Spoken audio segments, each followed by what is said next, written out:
Today we're talking about fiscal policy, which is a key tool that governments use to manage the economy.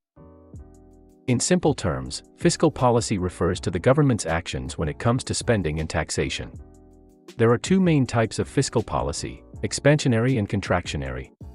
Expansionary fiscal policy is when the government increases spending or decreases taxes in order to stimulate economic growth. This can be done during a recession or when unemployment is high. The idea is that by increasing spending, the government can create jobs and stimulate demand in the economy. And by decreasing taxes, people and businesses will have more disposable income to spend, which can also stimulate demand.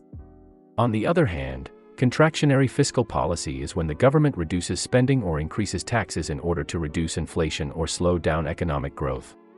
This is typically done during times of high economic growth or when inflation is a concern. By reducing spending or increasing taxes, the government can reduce demand in the economy and slow down growth. It's important to note that fiscal policy can have both short-term and long-term effects on the economy. For example, in the short term, expansionary fiscal policy can help stimulate economic growth and reduce unemployment.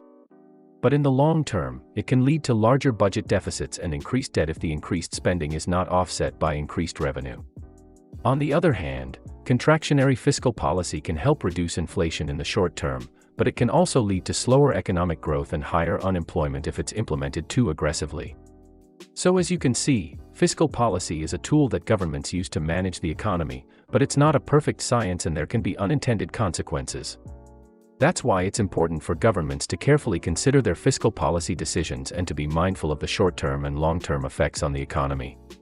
I hope this helped give you a better understanding of fiscal policy.